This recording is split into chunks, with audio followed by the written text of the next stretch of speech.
अब वो तेजस्वी और उनमें मामला है कि कौन ज्यादा पढ़ा है और कौन कम पढ़ा है। सर चुनाव हम लोग के लिए तो ये विषय है कि भाई कितना पढ़े हो नहीं पढ़े हो कम से कम बता दो।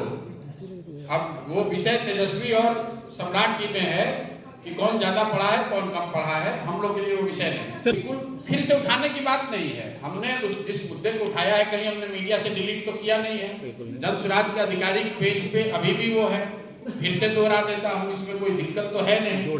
भाई ऐसा है कि जब सम्राट चौधरी जी ने खुद अपने इंटरव्यू में माना है, जो प्रमाण जनता के सामने है कि जो 6 लोगों की हत्या हुई थी उसमें वो अभियुक्त थे, जेल में थे और उसके बाद नाबालिग होने की वजह से उनको जेल से शायद राहत मिली। उसी केस का हवाला देकर जब उनको लालू जी के मंत्रिमंडल में मंत्री बनाया गया तो लोगों ने ये कहा कि ये तो नाबालिग हैं, इनकी उम्र कम है इसलिए इनको ये मंत्री बन नहीं सकते हैं। सुप्रीम कोर्ट ने फैसला दिया, इनको मंत्री पद से इस्तीफा देना पड़ा। फिर जब आगे इन्होंने चुनाव लड़ा तो अपनी एफिडेविट में अपने आप को दूसरे उम्र का बताया, बालिग बताया।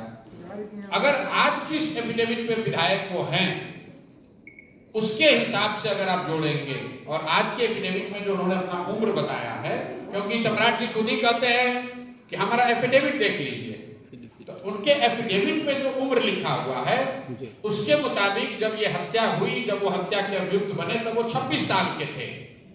अब उसी एफिडेविट के अनुसार उन्होंने जब कानूनी राहत ली तो उन्होंने कहा कि मैं 15 साल का हूं। और ये बात सिर्फ मैंने नहीं कही है, जनता दल में उनके सहयोगी जो है, अब उनके official spokes person Neeraj ji का बयान है, देख लीजिए, उन्होंने भी कहा है। तेजस्वी यादव ने, आरजेडी के लोगों ने भी कहा है। उनकी डिग्री पर और उन पर हत्या के अभियुक्त होने की जो बात है ये सार्वजनिक है, कोई छुपी हुई बात नहीं, हमने कोई रेवल्यूशन नहीं किया था।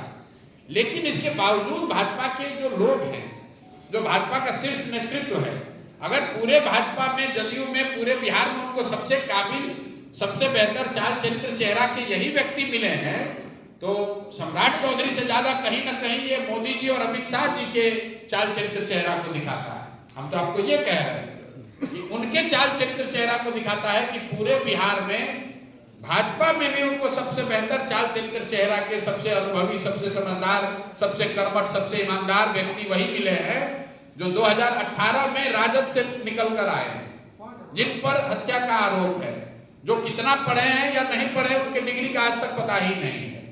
और इसी बात को अगर भाजपा बेहतर मानती है तो ये भाजपा को जो लोग वोट देते हैं, जो भाजपा के झंडे के तहत राजनीति करते हैं, जो भाजपा के नाम पर वोट दिलवाते हैं और जो मोदी भक्त बनकर पूरे बिहार में, देश में हल्ला मचा रहे हैं, जवाब उनको देना चाहिए कि ये आपके मोदी जी की चॉइस है, ये मोदी जी की पसंद है।